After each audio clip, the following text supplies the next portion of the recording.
যে মানুহে উৎসৱৰ কাৰণে বাচ্চাই থাকে উদযাপন কৰিবৰ কাৰণে আৰু হিন্দু ধৰ্মৰ এটা উৎসৱ হয় দুৰ্গা পূজা। তো কোভিডৰ কাৰণে আমি বহুতকেইটা হিন্দু ধৰ্মীয় অনুষ্ঠান আমি উদযাপন কৰিব পৰা নাই। যেনেবা ধৰক ইণ্ডিয়ান ফেমাছ নেশ্যনেল ফেমাছ অম্বাবাচী মেলা যিটো কামাখ্যা মন্দিৰত অনুষ্ঠিত হয়, সেই অম্বাবাচী মেলাৰ পৰা আমি বঞ্চিত হৈছোঁ এই কোভিডৰ মহামাৰী বেমাৰৰ কাৰণে, কৰোণা ভাইৰাছৰ কাৰণে। তাৰ লগত কেন্দ্ৰ কৰি আমাৰ যিটো শ্ৰাৱণী মেলা, বাবা বৈদ্যনাথ যিটো বাবা ধাম, সকলোৱে বাবা মন্দিৰত গৈ পেলাই পানী ঢালে, গাখীৰ ঢালে, সেৱা কৰে। তো সেইবিলাক ধৰ্মীয় অনুষ্ঠানৰ পৰা আমি কোভিডৰ কাৰণে বঞ্চিত হৈছোঁ। কিন্তু মা দুৰ্গা দেৱীৰ এনেকুৱা আমাৰ ওপৰত আশীৰ্বাদ আৰু আমাৰ প্ৰতি দৃষ্টি যে যোৱাবাৰৰ কোভিডত মহামাৰীৰ সময়ত বহুতকেইটা মাহ লকডাউন চলিল, কিন্তু যেতিয়া শাৰদীয় উৎসৱটো আহি গ'ল, মা দুৰ্গাৰ যেতিয়া আগমন আৰম্ভ হয়, তেতিয়া কিন্তু কোভিডটো নাইকিয়া হৈ যায়। মা দুৰ্গা যেতিয়া মানে আহাৰ টাইম হয়, তাৰপিছত আমি ধুনীয়াকৈ দুৰ্গা দেৱীৰ পূজা কৰোঁ, মাৰ সেৱা কৰোঁ আৰু মাৰ আশীৰ্বাদ লওঁ। তাৰপিছত দীপাৱলী, কালী পূজা আমি উদযাপন মানে দীপাৱলী ফেষ্টিভেল আমি চেলিব্ৰেট কৰোঁ। তো ছেম এই বছৰো যোৱা বছৰৰ নিচিনা গোটেই 3 মাহ 4 মাহ লকডাউন থাকিলে, পূৰা ফুল ফ্লেজেড লকডাউন থাকিল, কাৰফিউ থাকিলে, মানুহ ওলাব নোৱাৰিলে। কিন্তু চাওক, আকৌ যেতিয়া দুৰ্গা দেৱীৰ পূজাৰ বাৰ্তা মানে ৱেডাৰ আহিল, শাৰদীয়ৰ যিটো, সেইমতে আকৌ চিটুৱেশ্যনটো কিন্তু ভাল হৈ গ'ল, কোভিডৰ আক্ৰান্তৰ হাৰ কমি গ'ল। চৰকাৰে অনুমতি দিলে যে দুৰ্গা পূজা উদযাপন কৰাৰ কাৰণে। তো ৰাইজ ওলাই আহিছে, কাৰণ ৰাইজ প্ৰফেশ্যনৰ লগে লগে অলপ ফেষ্টিভেলবিলাকো উদযাপন কৰিব বিচাৰে নিজৰ পৰিয়ালক লৈ পেলাই, ল'ৰা ছোৱালীক লৈ পেলাই।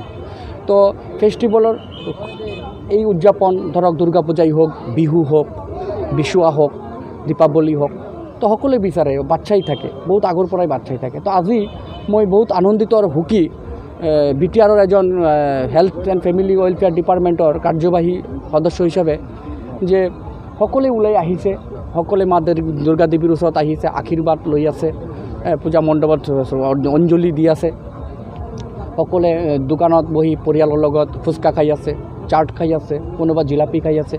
তো এইবিলাক পৰিৱেশটো চাই মই সঁচাই আনন্দিত। আৰু মা দুৰ্গা দেৱীৰ ওচৰত মই প্ৰাৰ্থনা জনাওঁ যে যি মহামাৰী আমাৰ দেশত হৈ গ'ল, কোভিডত বহুত মানুহ আক্ৰান্ত হৈ জীৱন গ'ল, তো অহা দিনত যাতে এনেকুৱা কোভিডৰ পৰিস্থিতি আমাৰ দেশত নাহে, সকলোৱে সুস্থ থাকে, ভাল থাকে, সকলোৱে নিজৰ পৰিয়াল লৈ সুৰক্ষিত থাকি পেলাই নিজৰ নিজৰ প্ৰফেশ্যনেলত কৰ্মৰত হৈ থাকে, আৰু সকলোৰ লগত মিলি জুলি যাতে আমি শান্তি আৰু শৃংখলা বজাই ৰাখোঁ। আৰু ছাৰ, ইতিমধ্যে আপুনি মানে শুনক, আমি জানো যে অসমত BJP, UPPL আৰু AGP চৰকাৰ চলি আছে, আৰু উন্নয়ন কৰিলে BJP, UPPL আৰু AGP কৰিব। ৰাজা যেনেকৈ ৰাজত্ব চলায়, এনেকুৱা এই ৰাজ্যৰ শাসন কিন্তু কৰি আছে BJP চৰকাৰে, UPPL চৰকাৰে আৰু AGP চৰকাৰে। তো মই নাভাবোঁ যে এনেকুৱা কোনো মানুহ নাই যে চৰকাৰৰ বিৰুদ্ধে বা দলৰ বিৰুদ্ধে কাম কৰিব। কাৰণ মই এটা উদাহৰণ আপোনাক দিব বিচাৰিছোঁ যে সকলোৱে গম পায় যে কোনোবা মানে এটা গাই গৰু যেতিয়া গাখীৰ দিয়ে, নিজা পোৱালীক, নিজা গৰুৰ বাচ্চাকেই কিন্তু গাখীৰটো দিয়ে, বেলেগ মানে গাইৰ বাচ্চাক কিন্তু গাখীৰ নিদিয়ে। তো সেইমতে এতিয়া চৰকাৰ আমাৰ BJPৰ চৰকাৰ, তো আমাৰ BJPৰ মিত্ৰজোঁট UPPLৰ লগত। তো UPPLৰ প্ৰাৰ্থী জিৰণ বসুমতাৰী ডাঙৰীয়া, তেখেতে জিকিলেই তেখেতে গাখীৰটো খাব পাৰিব আৰু গাখীৰ ওলাব। তো বেলেগ যদি আহি যায়, তে গাখীৰ নাপায়, তাৰ মানে আল্টিমেটলি উন্নয়নটো নহ'ব। গোসাইগাঁৱত যদি বিৰোধী দল জিকে, সেইমতে গোসাইগাঁও 28ত ইতিমধ্যেই এটা আৱাজ ওলাইছে যে আমি চৰকাৰৰ বিৰুদ্ধে নাযাওঁ, আমি মিত্ৰজোঁটৰ চৰকাৰ UPPL, BJP আৰু AGP সেই দলৰ প্ৰাৰ্থীকে আমি জয়যুক্ত কৰিম। হাগ্ৰামা মহিলাৰী ডাঙৰীয়াও তেখেতেও গম পাইছে যে এইবেলি নেজিকে, যাৰ কাৰণে তেখেতেও মহাজোঁটৰ পৰা ওলাই আহিছে। সেইকাৰণে তেখেতেও আজিৰ দিনত মহাজোঁটৰ লগত নাই। তো ৰাইজ আপোনালোকে ভালদৰে গম পায় যে যোৱা বিগত ইলেকশ্যনত আমি 7,000 ভোটৰ ব্যৱধানত আমি পৰাজয় হৈছিলোঁ। কিন্তু আজিৰ দিনত ইলেকশ্যনৰ পিছত 15,000ৰ অধিক মানুহ BJP দলত যোগদান কৰিছে, 6-7 হাজাৰ অধিক মানুষ ইউপিপিএলৰ দলত যোগদান কৰিছে। তো এইভাবে যদি আমি চাওঁ তেনেহলে 21-22 হাজাৰ ভোট আমাৰ এনেই আহি আছে।